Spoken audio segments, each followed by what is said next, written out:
Et bonjour à tous et à toutes, j'espère que vous avez passé de bonnes vacances parce que la rentrée c'est maintenant.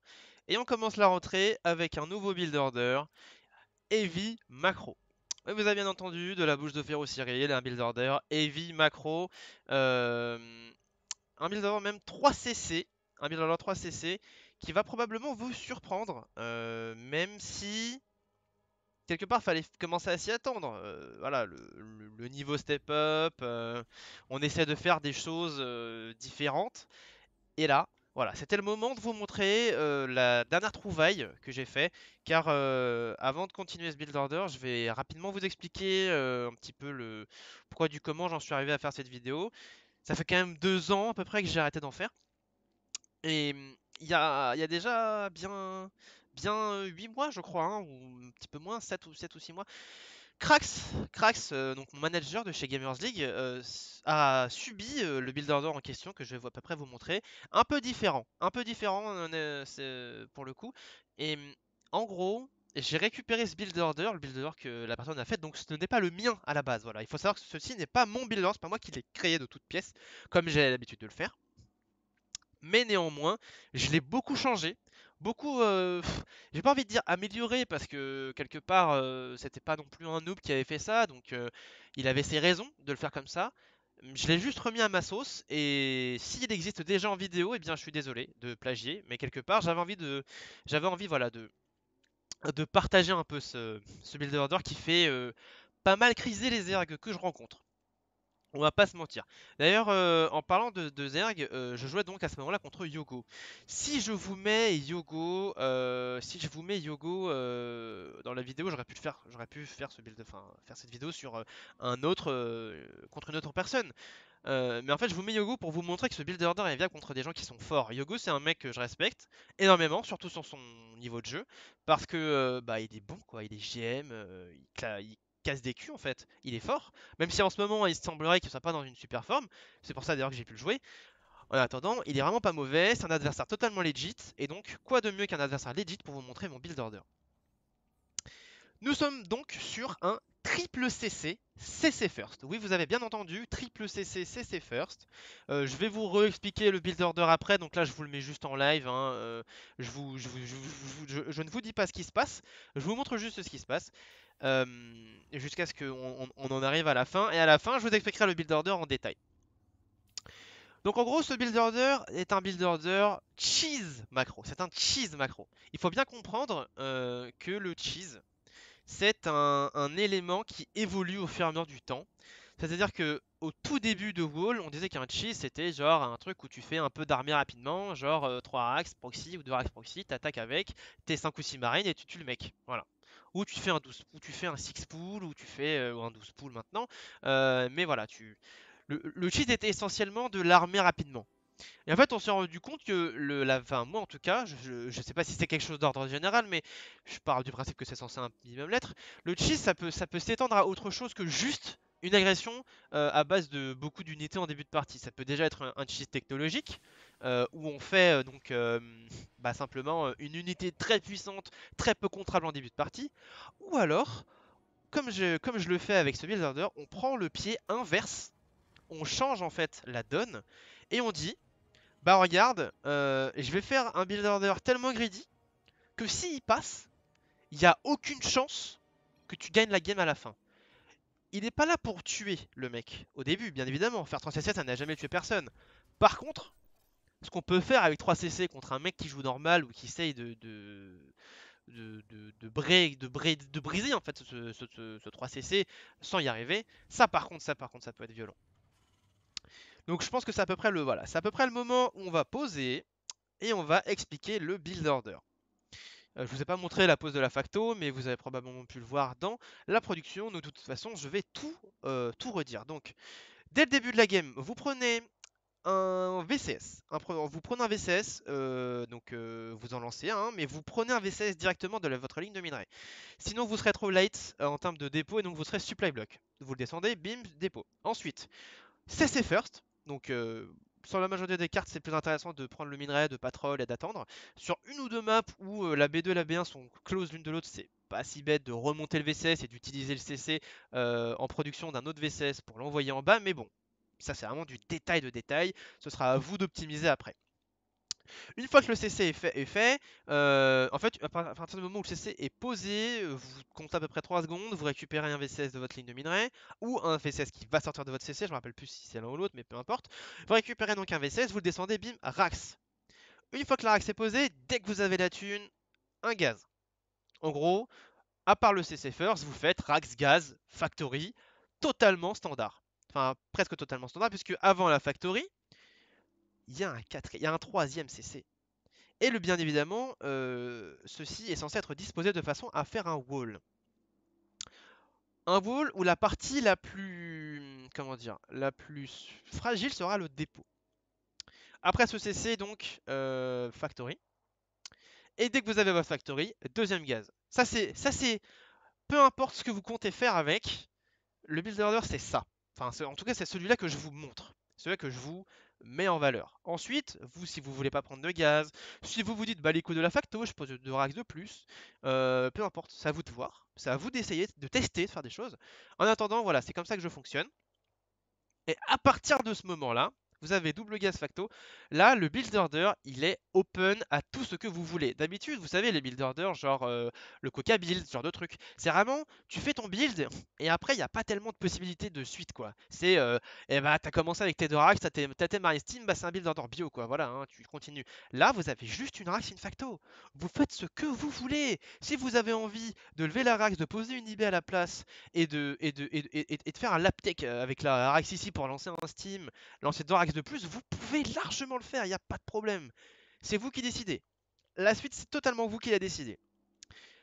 Par contre, il y a certains éléments qui sont absolument inchangeables. Premièrement, la pose de bunker, qu'en plus sur cette vidéo je vais fail, donc je vous interdis de reproduire ce que moi j'ai fait, puisque je vais positionner mon bunker, mon deuxième bunker par là. Pour le coup, c'était un gros coup de stress, simplement parce que je jouais contre Yogo et que, bah en fait, je l'ai fait à la va-vite le truc. Je vous avoue que j'ai pas bien réfléchi. Normalement, les dépôts, enfin les bunkers, sont supposés être côte à côte derrière le dépôt, avec un espace entre les deux. Il y a obligatoirement un espace entre les deux, je vous le conseille fortement. Pourquoi?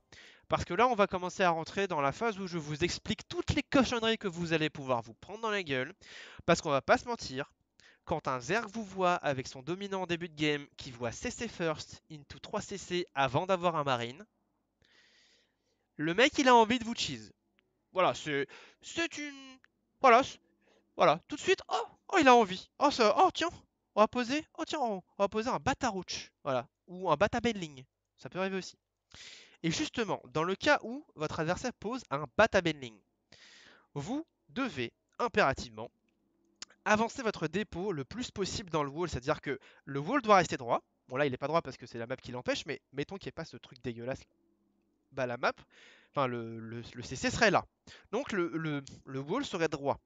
Mais plutôt que de poser le dépôt par là, c'est plus intéressant de le poser par là. Pourquoi? Parce que votre Rax, elle couvre, si je ne m'abuse, 5 cases.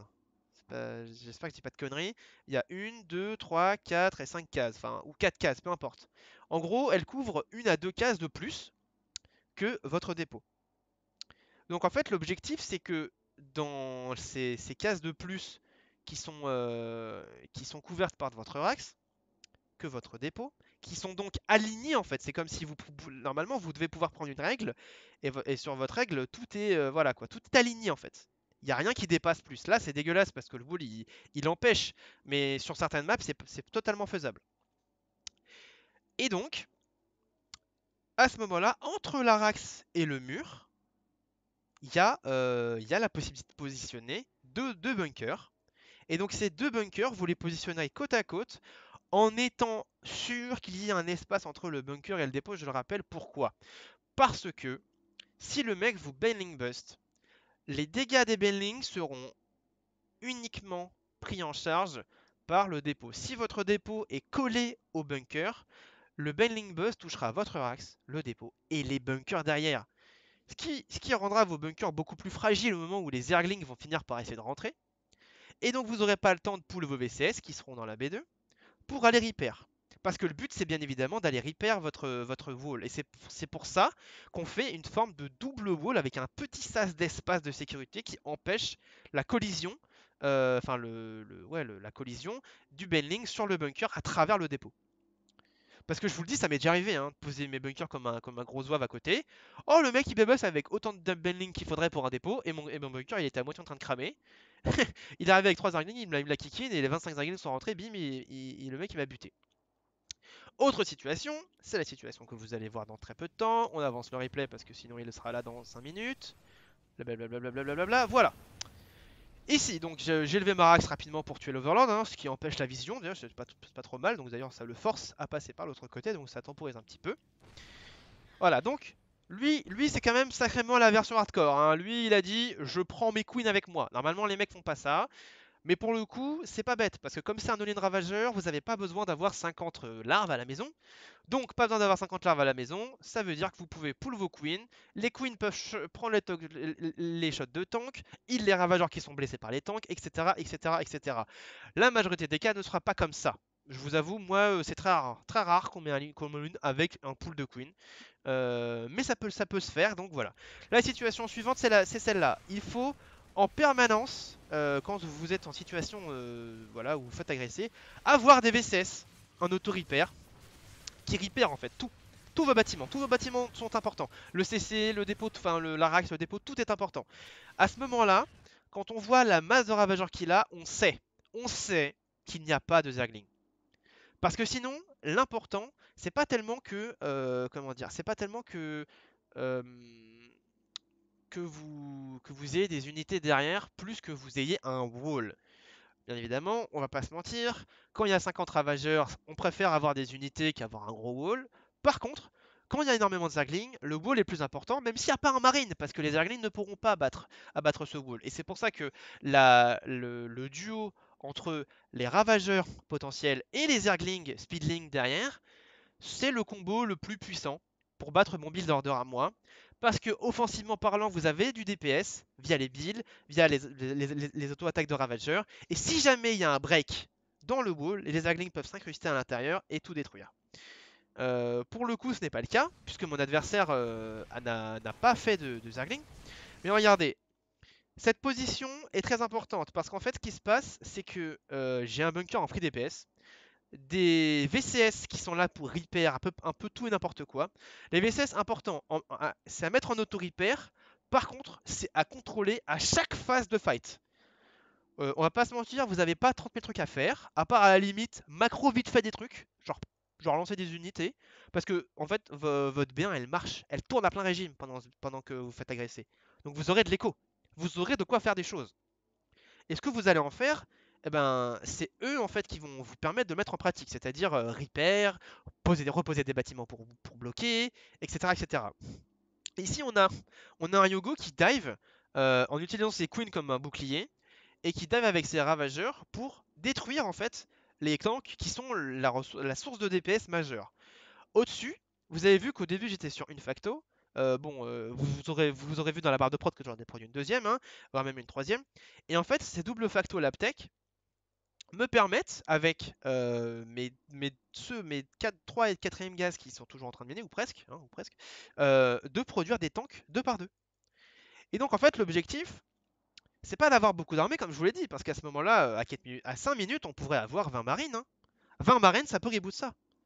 Sauf que 20 marines, ça n'aurait pas reboot ça au début, parce que au moment où lui il est arrivé, il avait à peu près cette valeur d'armée, mais moi j'aurais pas pu avoir 20 marines. Et c'est pour ça que le wall est important.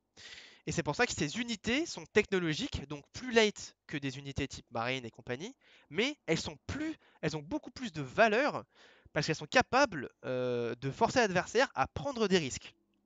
Et ce qu'on veut dans ce build order, c'est forcer l'adversaire à se mettre en danger, à tenter d'all-in le wall, à tenter de s'effondrer sur nos défenses. Parce que défensivement parlant, c'est très très fort. Tank, bunker, repair, c'est très fort. Et si vous maîtrisez bien ce build order là à la perfection, que vous faites absolument aucun miss macro, tous les joueurs Zerg qui vont essayer de vous all-in vont mourir. Tous. Même celui qui fait le ravageur avec des Zerglings. Parce que vous aurez trop prod en fait. Vous aurez trop de prod. Il suffit, il suffit de... Quand vous voyez qu'il y a plein de Zerglings et des Ravageurs, il suffit de... Je sais pas, par exemple, il suffit de poser un bunker de plus ou deux ou un dépôt pour double bouler entre le CC et les débuts des bunkers que vous avez fait. Et le mec doit vraiment buster tout un pan de wall en fait en plus. Et si vous avez un tank qui sort ou deux, c'est bon, les Zerglings ils vont mourir. Là, regardez, il dive, mais tout ça pour donner voilà, une queen qui était morte ici. Et j'ai de nouveau un tank. De nouveau un tank qui pilonne les ravageurs, etc., etc.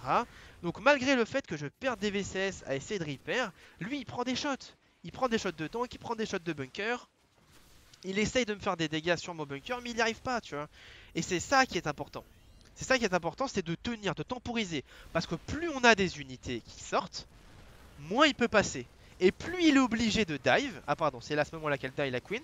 Voilà, la queen full énergie qui die, bah voilà quoi. Là, on est obligé de build un tank qui fait des dégâts, mais le bunker lui tombe pas. Le bunker tombe pas. Bon là j'ai un peu fait le fou en poulant mes V7 parce que j'ai un peu, j'avoue, j'ai beaucoup paniqué sur cette game, hein. Mais voilà, le bunker ne tombe pas. Il tombe vraiment pas à la dernière seconde, mais il tombe pas. Et en fait, aucun de mes bâtiments, à part le dépôt, n'est tombé. Vous voyez là, ça, c'est le défaut de l'auto-repair, c'est que les V16 se repèrent entre eux. Ça, c'est un petit peu dommage. Parce qu'il faut vraiment concentrer notre repair sur le bunker. Si le bunker tombe, si les deux bunkers tombent, j'ai perdu la game. J'ai littéralement perdu la game, je ne peux plus rien faire. Mais tant que ces bunkers sont en vie, tant qu'ils sont en vie, là j'ai une chance. Et à partir du moment où j'ai 2-3 tanks de positionner, c'est plus possible de passer. Plus possible. Plus possible de me poke, plus possible de rien faire. Voilà. Donc, c'est très très important euh, de comprendre que en gros, il est vraiment vital de toujours repair le bunker et les bâtiments auxiliaires qui sont donc React, CC et compagnie. Il y a un autre cas de figure dont je vous ai pas encore parlé, qui est le Nidus. Mais le Nidus ayant été nerf récemment, il est moins puissant, moins capable de faire du dégât, mais néanmoins dangereux. C'est possible d'avoir des blind spots dans ces bases. Alors là, j'en ai pas trop parce que j'ai posé des bâtiments de manière à ce que ce soit pas trop le cas. Ça aurait pu être là, par exemple, mais j'ai une factory ici. Donc il faut quand même être vigilant. Et c'est pour ça qu'à la base, la personne qui avait fait ce build order là initialement faisait un cyclone. Parce qu'en fait, on se rend compte qu'un cyclone, juste tout seul, un cyclone tout seul, avec le lock, pas l'auto-attaque, hein, avec le lock, tue un Nidus avant que celui-ci ne sorte. Et en plus de ça, il est capable de tuer l'Overlord juste après. Néanmoins, je me suis après rendu compte qu'en fait c'est cool d'avoir un cyclone, hein, mais ça défend pas les ravageurs en début de game, et c'est plus important d'avoir des tanks que d'avoir un cyclone, puisque le Nidus est maintenant un peu tuable avec les VCS, plus une aide de type marine et compagnie. Donc voilà. J'espère que je vous ai à peu près tout dit. Ah oui, non! La dernière chose qui est vraiment importante, c'est que ce build order là, il a beau être super fort défensivement parlant, si votre adversaire avait prévu de vous cheese avant le début, enfin au début de la game, donc c'est-à-dire que à partir du moment où il commence à vous cheese en s'en étant rendu compte, parce qu'on va revenir au début de la partie, encore avant, ok, tac, ok. Donc en fait à ce moment-là, tac tac tac tac, mon adversaire ne sait pas que je suis en train de le faire, ce build order. Et c'est que maintenant qu'il le découvre. Voilà, il découvre, oh là là, 3 CC. Ok. Réaction,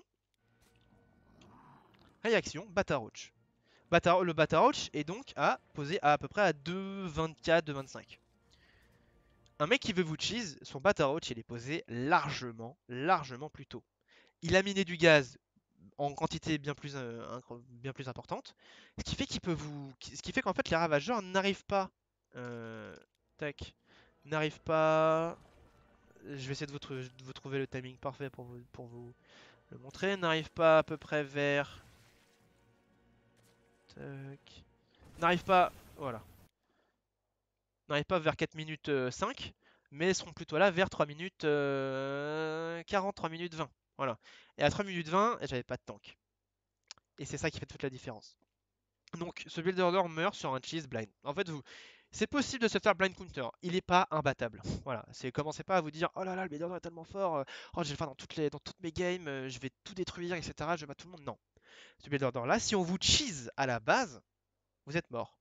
Plus ou moins mort en fait. Parce que vous-même vous ne saurez pas qu'on vous a cheese avant d'avoir commencé votre CC First. Et donc, bah, quand on a commencé le CC First, on est obligé de continuer la suite du build order. Et donc, ça devient hyper compliqué de survivre en fait face à la situation qui vous attend.